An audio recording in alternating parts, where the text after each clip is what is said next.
Olá, esta é a aula número 22 de Física Matemática, intitulada A Transformada de Fourier.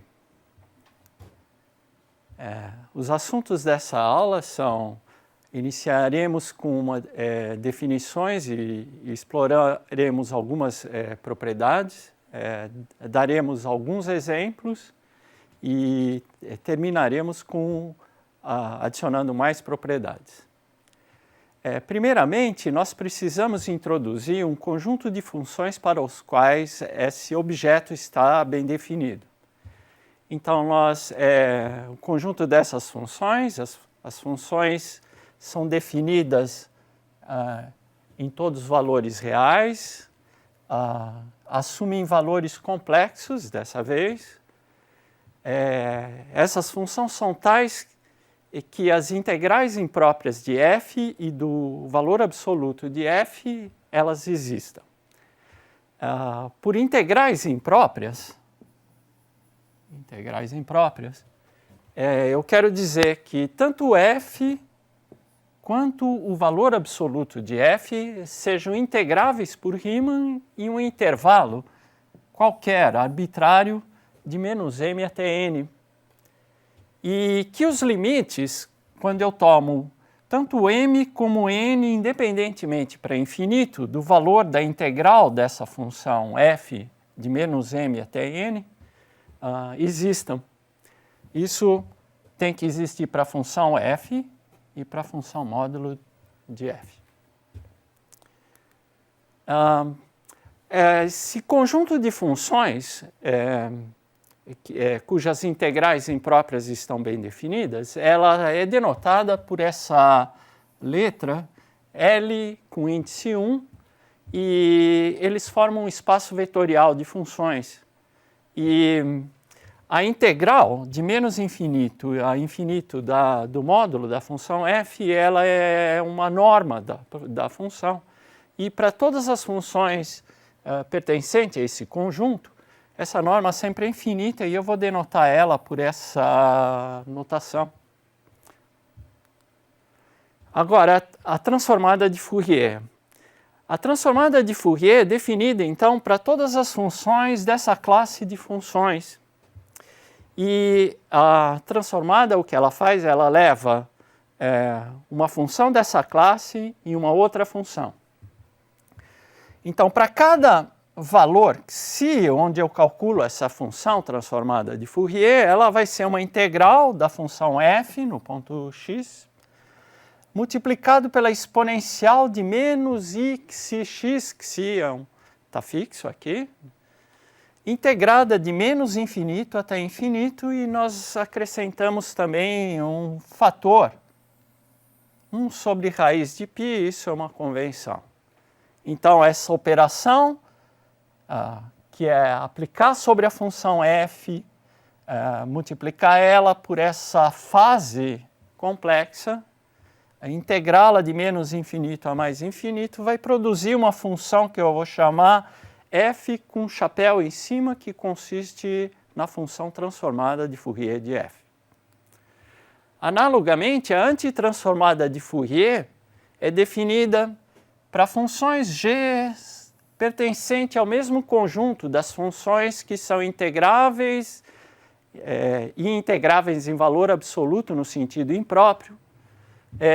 Para cada argumento x da função antitransformada, nós temos que integrar essa função g multiplicada pela exponencial, e agora essa exponencial é do mesmo tipo, exponencial de i xi x, mas com sinal positivo agora.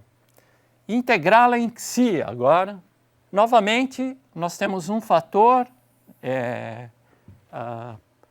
de normalização dessa integral, que é o mesmo que a anterior. Então, a antitransformada de Fourier, ela pega uma função g, que é integrável em valor absoluto, no sentido impróprio, e leva numa função g, chapéu do lado contrário. E essa operação nós definimos como sendo a antitransformada de Fourier. Então, observe que a transformada de Fourier, ela multiplica pela exponencial com sinal negativo, é exatamente a mesma forma, e a antitransformada com a exponencial no sentido positivo. Nós pretendemos nesta e na próxima aula estabelecer a inversa de Fourier de tal forma que f possa ser representada por uma integral de uma forma análoga à expansão de Fourier. Nós queremos representar a função f, e aí nós colocamos como interrogação, se isso é possível, como sendo a antitransformada da transformada de Fourier. E nós esperamos que essa representação integral, então, retorne a função f no ponto x para cada x. Com essa ferramenta de transformada de Fourier, nós completaremos nossos estudos das equações diferenciais parciais que descreve a condução do calor e a propagação das ondas e meios contínuos. Nós podemos pensar a transformada de Fourier como sendo o limite para L tendendo a infinito de uma série de Fourier definida no intervalo de menos L e L. Então, lembre que uma função, quando nós representamos séries de Fourier definidas de menos L e L, ela a representação dela é periódica de período 2L. Então, no contexto da série de Fourier, nós representávamos uma função nesse intervalo por uma série trigonométrica em cossenos e senos. Nós vamos examinar o que acontece no limite quando L tende a infinito e nós vamos tentar reproduzir o contexto das transformadas de Fourier.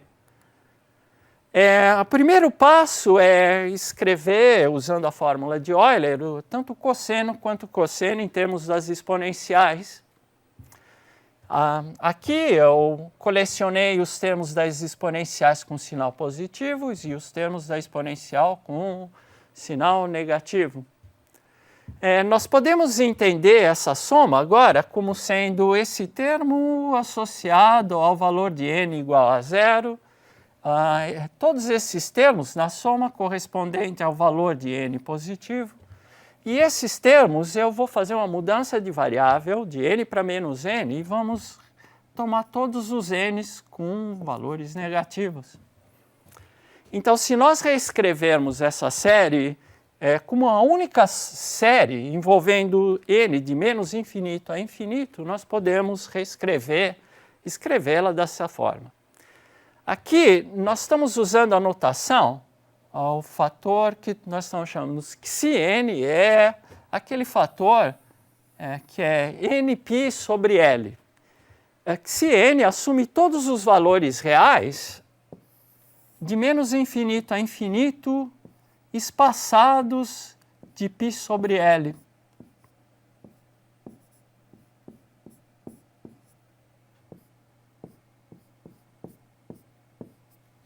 Assim por diante. Então, note que o espaçamento aqui é entre qualquer dois pontos de definição dessa variável xi com índice n, tem espaçamento π sobre L. Então, todos os valores de menos infinito a infinitos igualmente espaçados de π sobre L. Então, nessa expressão, nós explicitamente escrevemos o espaçamento. E o fator que multiplica a exponencial com sinal positivo, nós, então, temos a expressão aqui desse fator.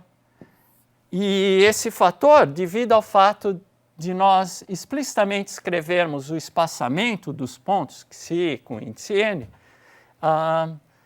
nós temos que dividir por L e, portanto, esse L aqui tem que aparecer para esse fator multiplicando.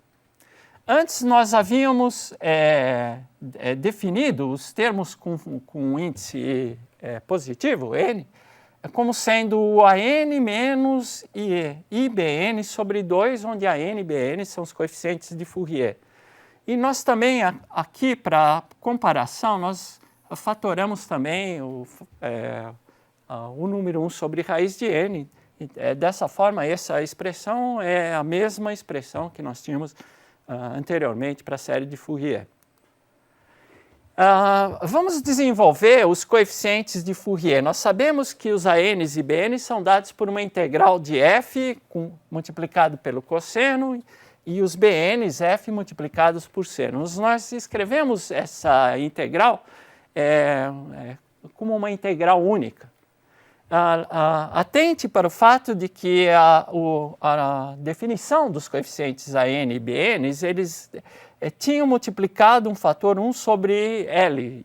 E pelo fato de nós incluirmos esse fator L aqui, nessa expressão não tem o fator L no denominador. Se nós usarmos novamente a fórmula de Euler nessa expressão, nós vemos que a diferença de cosseno menos i seno pode ser escrito como uma exponencial com sinal negativo de xn vezes x. E essa expressão nós reconhecemos como sendo uma aproximação da transformada de Fourier. Os xn's, como nós vimos, eles variam de menos infinito a infinito com espaçamento π sobre L. E quando L vai para infinito, esse espaçamento tende para zero. Isso significa que os valores de xn, quando L vai para infinito, preenche toda a reta de menos infinito a infinito. Portanto, no limite, nós vamos definir essa função para todos os reais. No limite, quando L vai para infinito, a integral vai de menos infinito a infinito, reproduzindo exatamente a fórmula da transformada de Fourier.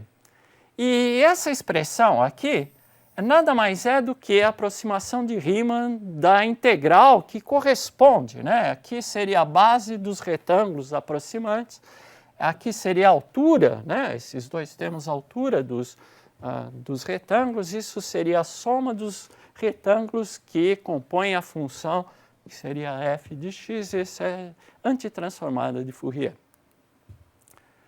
Os fx's, x's, desempenham o mesmo papel dos coeficientes de Fourier, como nós vimos anteriormente, e nós vamos usar a mesma estratégia para desenvolver a transformada de Fourier como as séries de Fourier, e, portanto, nós vamos encontrar muitas similaridades, mas também algumas surpresas. Aos alunos que procuram motivações em matemática e física para o estudo da transformada de Fourier, por exemplo, o que é e para que servem essas séries de Fourier, eu faço referência a um site de perguntas e respostas, é um site em matemática que eu dou aqui o endereço e vou deixar disponível a vocês, onde eles podem esclarecer muitos pontos que não seriam capazes de apresentar nessa curta exposição. Então, a transformada de Fourier, agora eu gostaria de explorar algumas propriedades. A transformada de Fourier, as primeiras propriedades que ela deve satisfazer a seguinte. São as seguintes. Primeiramente, nós havíamos visto que o espaço L1 é um espaço vetorial. Então, se nós pegarmos duas funções que são integráveis e integráveis em valor absoluto, dois números a e b complexos, e escrevermos uma nova função h como combinação linear dessas duas funções, então, essa combinação linear, ela, pelo fato desse conjunto das funções integráveis e integráveis de valor absoluto, deve pertencer também, né? Essa combinação linear é integrável de valor absoluto no sentido impróprio. Agora, se eu tomar a transformada de Fourier dessa função, que também pertence a esse conjunto e, portanto, está definida, essa transformada de Fourier, ela, devido ao fato de ser uma integral, ela atua de forma linear nessa combinação linear e, portanto, a transformada de Fourier de H é a combinação linear das transformadas de Fourier de F e de G.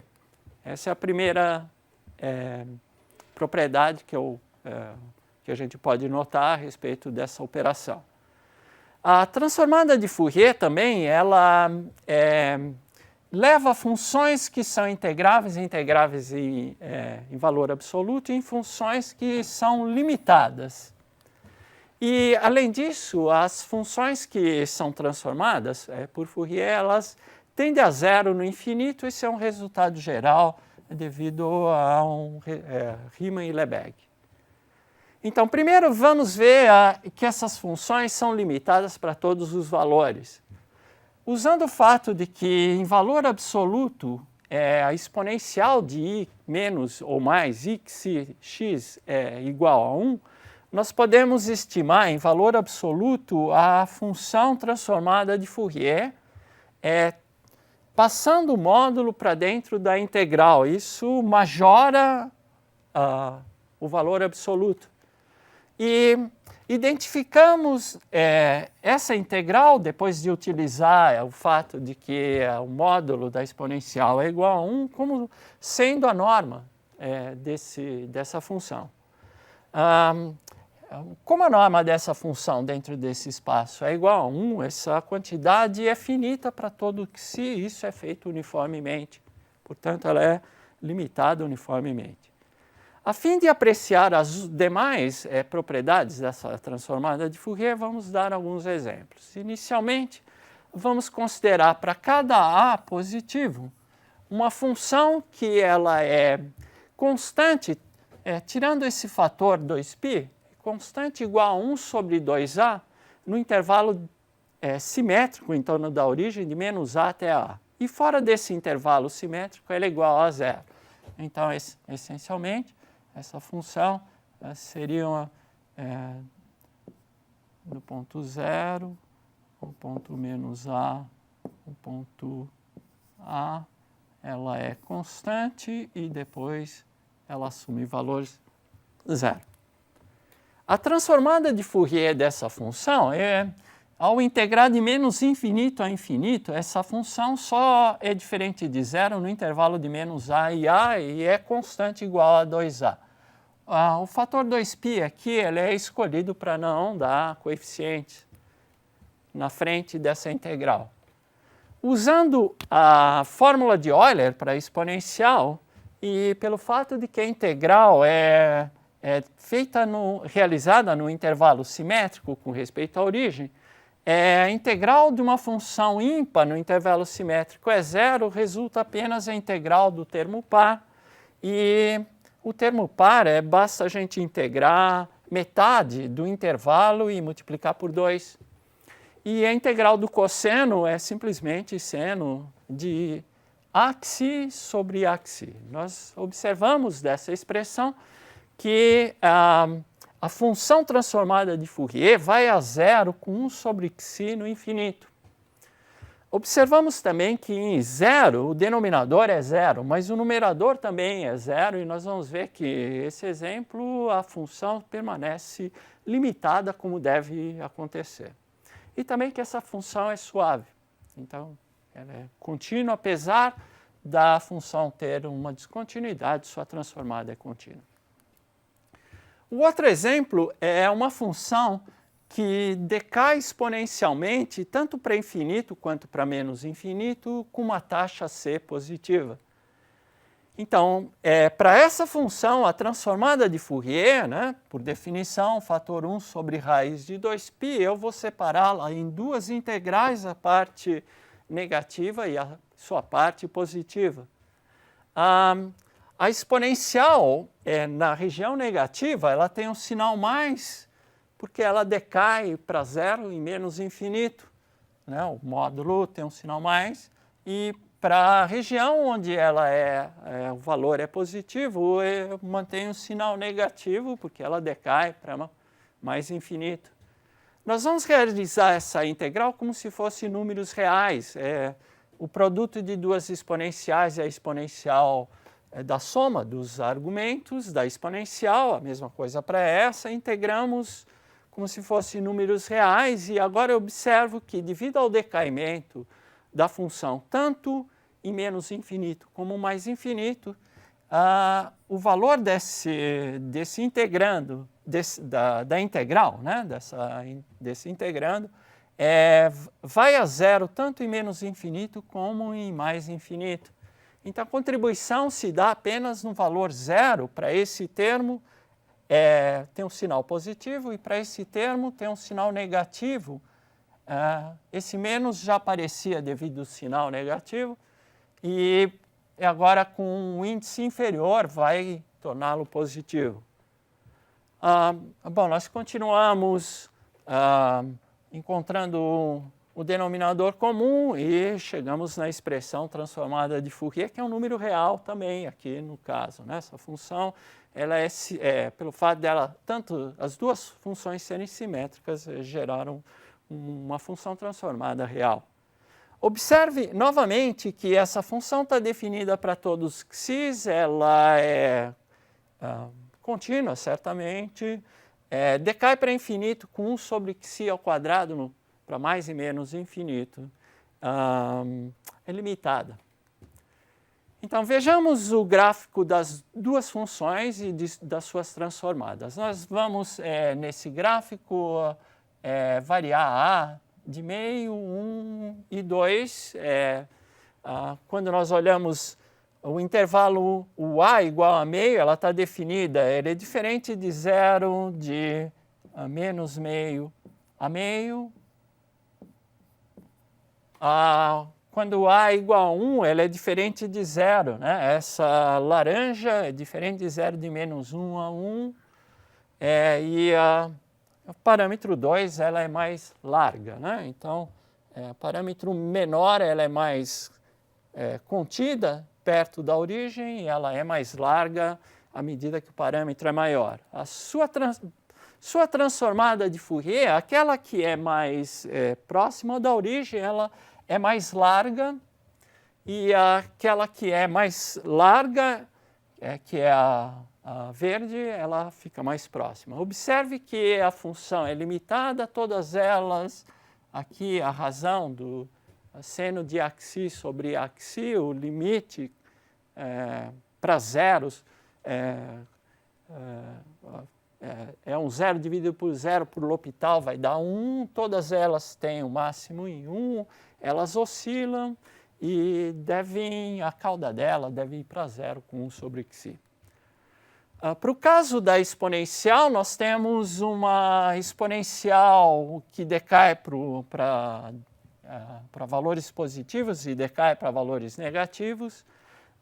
Variando o parâmetro c, nós temos uma exponencial com uma taxa mais decrescente, né? Ela decresce mais rapidamente à medida que c é maior.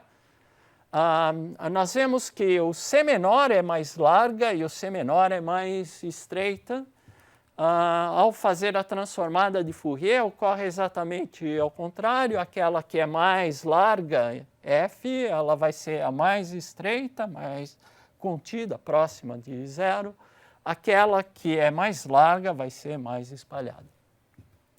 E novamente nós observamos que essa função ela é limitada, decai para zero, e depois nós vamos ver, é suave. Então, nós vamos explorar agora outras propriedades, em particular nós vamos ver as propriedades que diz respeito à translação e modulação. Então, eu denoto por tal a translação da função f por um fator a. Eu denoto por EB, aplicado em f, uma modulação pela exponencial de b de x da função f de x. Para qualquer função f que seja integrável em valor absoluto, no sentido impróprio, para qualquer dois números reais a e b, nós temos a transformada de Fourier de uma translação, ela é uma modulação por menos o parâmetro da translação da transformada de Fourier. A outra propriedade que nós temos é que se nós transformarmos por Fourier uma modulação por uma exponencial com parâmetro b,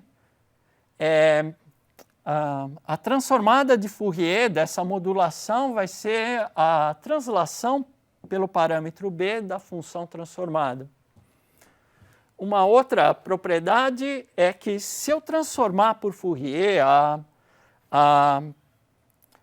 o complexo conjugado da função f, isso vai ser igual ao complexo conjugado da transformada de Fourier calculado no ponto menos o argumento xi.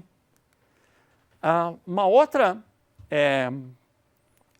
propriedade que nós já observamos nos exemplos é que a transformada de Fourier de uma função que é integrável em valor absoluto, ela é sempre contínua. Isso é uma propriedade geral, né? Todas essas propriedades que estamos enunciando, o fato dela ser limitada, ser uniformemente contínua, uniformemente limitada, ela é uma propriedade geral para todas as funções da classe integrável em valor absoluto de forma imprópria.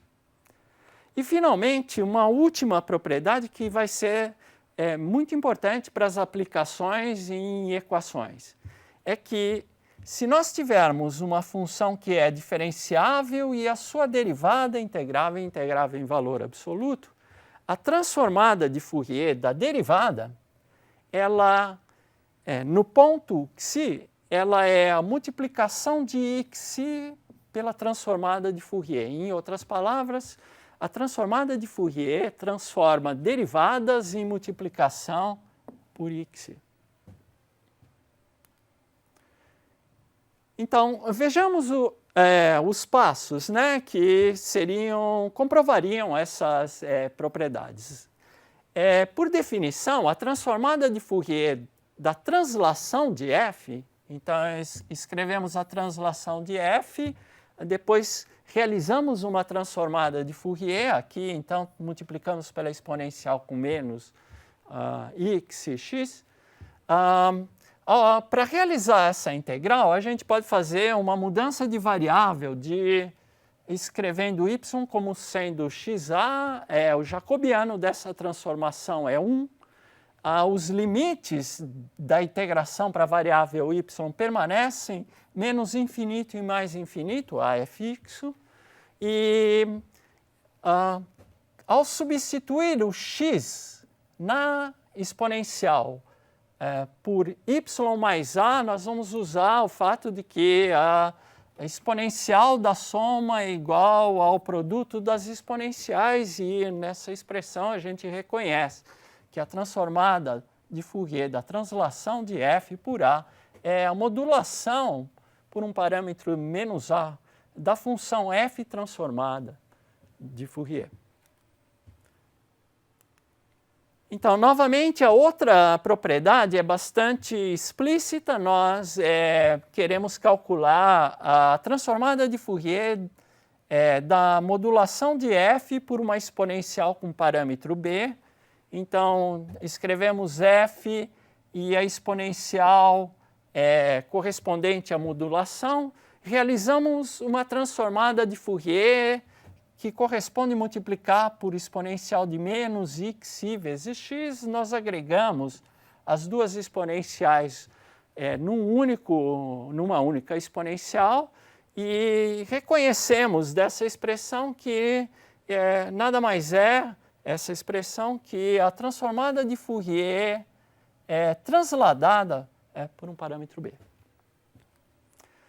A propriedade seguinte, nós observamos que se eu transformar por Fourier a função f e calcular no ponto menos xi e tomar o complexo conjugado, então o que nós temos para essa quantidade? A transformada de Fourier com menos xi vai mudar o sinal da exponencial de menos para mais.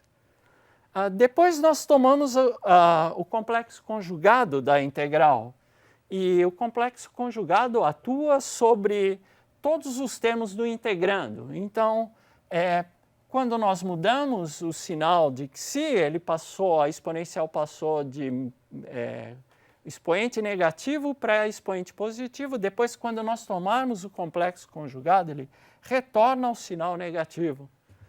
E devemos tomar o complexo conjugado de f, e isso nós reconhecemos, então, como sendo a transformada de Fourier do complexo conjugado.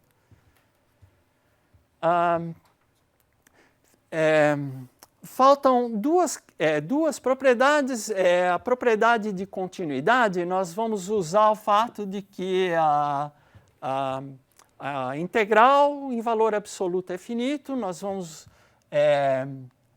usar o fato que, dado epsilon, nós somos capazes de encontrar um número k positivo, de tal maneira que a integral na cauda dessa função f, que decai para zero, essa integral em valor absoluto pode ser menor que epsilon. Então, dado epsilon, sempre existe uma região que a gente se afasta suficientemente da origem, de tal maneira que a integral na cauda dela é igual a epsilon. A gente ajusta esse k de tal maneira que tanto a cauda positiva como negativa, a integral dela é esse valor epsilon.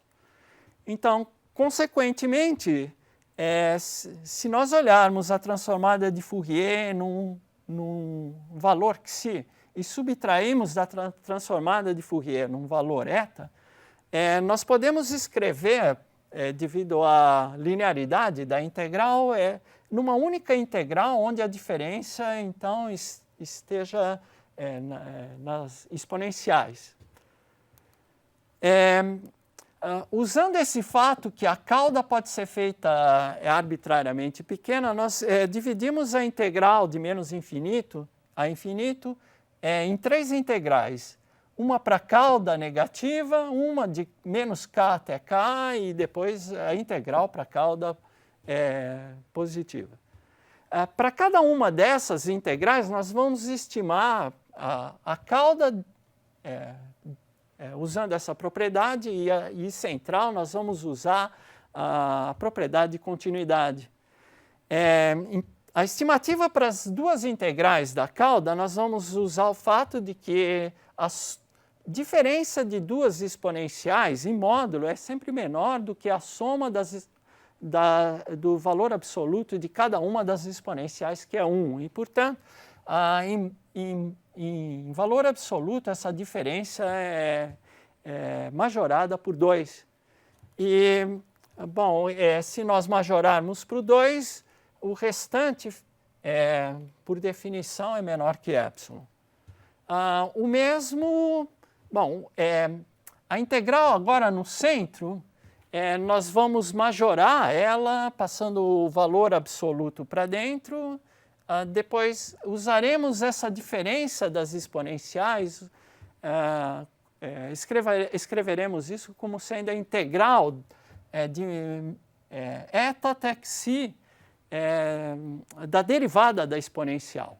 Aqui o que nós temos é a derivada da exponencial, integramos de eta até xi pelo teorema fundamental do cálculo, isso reproduz a diferença das exponenciais.